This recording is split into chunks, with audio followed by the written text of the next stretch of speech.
Breaking news. Nellore జిల్లా దగదర్తిలో మందుబాబులు వీరంగం సృష్టించారు. స్థానిక మెడికల్ షాపులోకి చొరబడిన మందుబాబులు డబ్బులు ఇవ్వకుండానే మందులు ఇవ్వాలని గొడవకు దిగారు.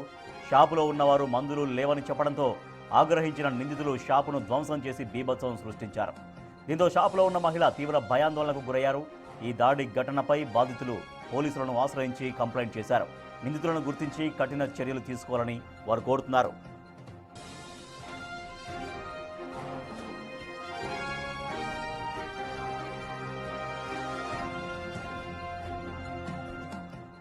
నెల్లూరు జిల్లా దగదర్తిలో మందుబాబులు వీరంగం సృష్టించారు. ఒక మెడికల్ షాపులోకి వెళ్ళి డబ్బులు ఇవ్వకుండానే మందులు ఇవ్వాలంటూ గొడవకు దిగారు. దీంతో షాపు వాళ్ళు కూడా మందులు లేవని చెప్పడంతో అక్కడ బాగా ఆగ్రహించినటువంటి నిందితులు షాపును ధ్వంసం చేసి బీభత్సం సృష్టించారు.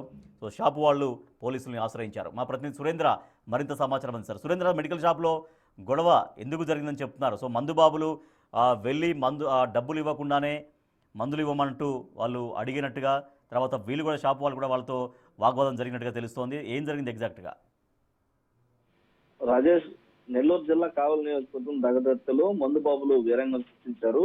ఏదైతే అక్కడ స్థానికంగా ఉన్నటువంటి కొంతమంది వాళ్ళతో పాటు మరి కొంతమంది బయట నుంచి వచ్చినటువంటి వ్యక్తులు అక్కడ క్రికెట్ ఆడుతున్నటువంటి సమయంలో ఆడేటువంటి సమయంలో ఓ వ్యక్తికి దెబ్బ తగలడంతో ఆ వ్యక్తికి సంబంధించినటువంటి మెడిసిన్స్ కోసం అక్కడికి వెళ్లారని చెప్పి తెలుస్తుంది. ఇప్పుడు కొన్న వరకు ఉన్నటువంటి సమాచారం. అయితే వెళ్ళినటువంటి వారు అందరూ కూడా మద్యం మత్తులో ఉన్నారనేది ఇప్పుడు వరకు పోలీసుల నుంచి సమాచారం తెలుస్తుంది. వెళ్ళినటువంటి వారు అక్కడ ఓ మహిళ షాప్ లో ఉండడం జరిగింది. ఉన్న మహిళపై డబ్బులు అడగగా డబ్బులు లేవు, మీరు మందులు ఇస్తారా ఎవరు అని చెప్పి గొడవకు దిగారు. అయితే దాంతో మహిళ కూడా సీరియస్ గా మీరు డబ్బులు ఇస్తేనే మందులు ఇస్తాను, లేదంటే లేదని చెప్పి కూడా వారిద్దరి మధ్య కొద్దిసేపు మాటలో యుద్ధం జరిగినట్లుగా జరిగిందని మనకున్నటువంటి సమాచారం. అయితే ఒక్కసారిగా మత్తులో ఉన్నటువంటి మద్యం మత్తులో ఉన్నటువంటి యువకులు ఒక్కసారిగా కూడా ఆ యొక్క షాప్ లో ఉన్నటువంటి మెడిసిన్స్ తో పాటు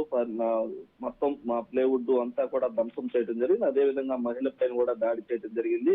అంతేకాకుండా మళ్ళీ అక్కడి నుంచి వెళ్లి కొంతమందిని తీసుకొచ్చి మళ్ళీ రెండోసారి కూడా అక్కడ దాడి చేశారని చెప్పి ఇప్పుడు వరకు ఉన్నటువంటి మనకు సమాచారం తెలుస్తుంది. అయితే మహిళ ఒక్కసారికి కూడా భయాందోళనకి గురైనటువంటి పరిస్థితి ఉంది. ఎందుకనంటే అక్కడ ఎవరు లేకపోవడం, ఒకసారిగా వారందరూ కూడా చుట్టుపక్కల ఉన్నటువంటి వారు వచ్చేసరికి వీరంతా చాలా మంది మద్యం మత్తులో ఉండడంతో వారిని అడ్డుకునేటువంటి ప్రయత్నం చేసేందుకు కూడా వెళ్ళినా గానీ వారిని అడ్డుకోలేనటువంటి పరిస్థితి ఆ విధంగా వాళ్ళు అక్కడ వీరంగం సృష్టించడం జరిగింది. ఈ కోణంలోనే అక్కడ ఉన్నటువంటి సీసీ ఫుటేజ్ ద్వారా అక్కడ ఉన్నటువంటి మొత్తం జరిగినటువంటి దాడి ఏదైతే ఉందో అదంతా కూడా సీసీ ఫుటేజ్ లో రికార్డ్ అయినటువంటి నేపథ్యంలో వారి కోసం అయితే పోలీసులు గాలింపు చర్యలు చేపట్టి ఉన్నారు. వారి పైన కూడా కఠినమైనటువంటి చర్యలు తీసుకోవాలని చెప్పి ఆ భయాందోళనకు గురైనటువంటి మహిళ కూడా ఆవేదన వ్యక్తం చేస్తా ఉంది. అయితే దాడి ఘటనకు సంబంధించి పోలీసులను కూడా ఆశ్రయించి ఇప్పటికే ఫిర్యాదు పైన కూడా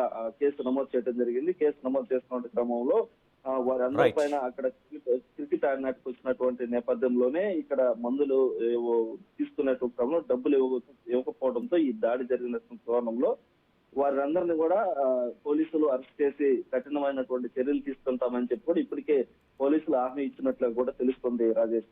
రైట్, థ్యాంక్ యూ సురేంద్ర.